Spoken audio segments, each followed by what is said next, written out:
watching Thrifty Kaniffy. Hello everyone and welcome to Thrifty Kaniffy. Well, today we're going to be taking a look at a new release from RoseCraft Blades. We've got the Mud Creek Congress.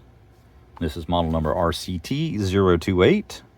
Again, the Mud Creek Congress from RoseCraft Blades. We got two varieties to look at. Here's the Burlwood version. Beautiful, beautiful handle material there with a very tight grain. A lot of the circular little features in the wood there. We've got stainless steel bolsters with the single thread at either end. And this rose bomb shield. Nickel silver pins holding it all together. Very smooth across the bolsters to the handle. Nothing protruding. All the pins nice and smooth. The inlay very well done. On the back, quite a bit less features on the swirls there, more of a color transition style there. But you do get some sort of almost iridescent style features on this. If I turn it, you'll start to see some grain differences as I move it around that really kind of stand out. So very cool. Burlwood on there. Really happy with that choice of handle material. But you have this option, or you have an option for green micarta. And they always do a fantastic job on their micarta. You can see the nice layering on it with the color transitions, more dark to light, dark to light. And again, the rose bomb shield, D2 steel blade. They went with a single blade on this Congress. And that's a bit unusual. You're probably more used to seeing multi-blades on a Congress knife. But you get this nice worn clip blade. And this is got a nice deep swedge on it, long pull open.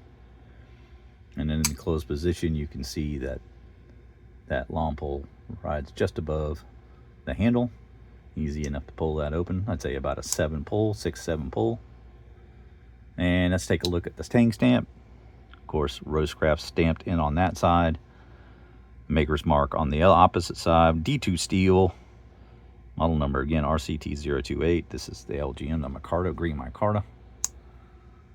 So linen green micarta. And we still do have the China sticker on.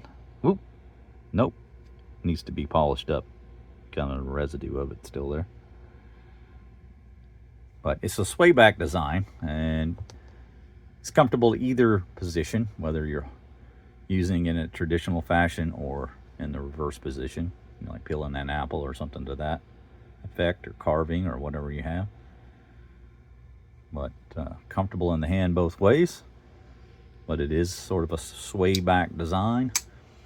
Another thing I noticed about the Congress that's a bit more unusual than your standard style Congress is the bolster here is a little bigger than the one on the left. And you also do not have like this even arc on the knife. It's a little more aggressively curved on the left side than it is the right. And you can see where that sort of angles down a little bit more than the front. So yeah, it is a little unusual in that respect. And then you of course just got the single blade.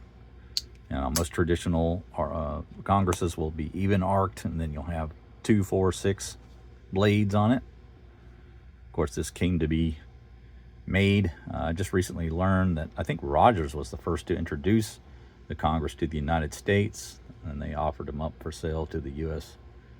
Congress, and I think that's where it got its name. But very well centered.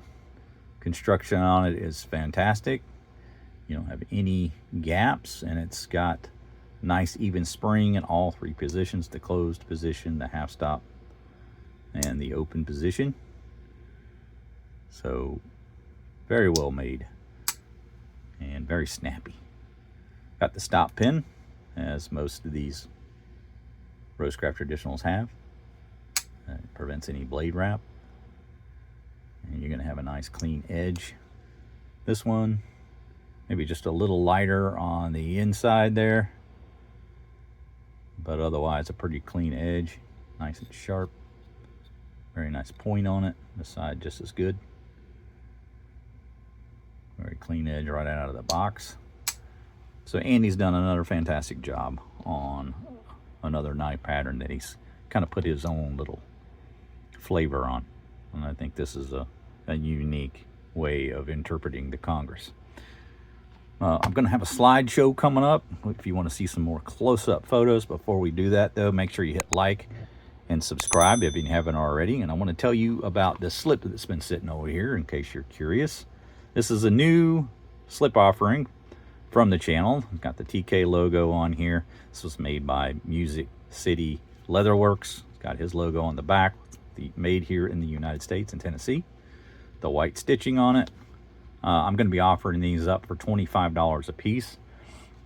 If you would like to buy one, just simply send $25 to thriftykaniffy@gmail.com via PayPal.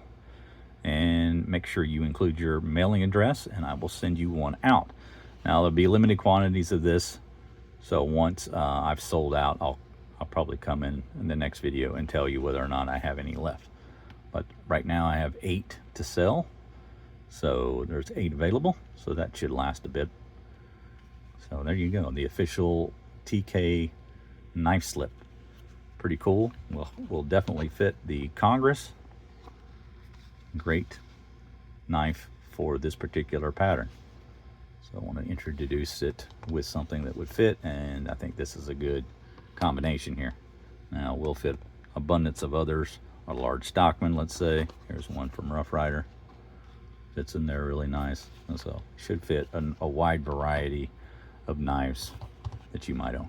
But again, $25, and we'll take care of you.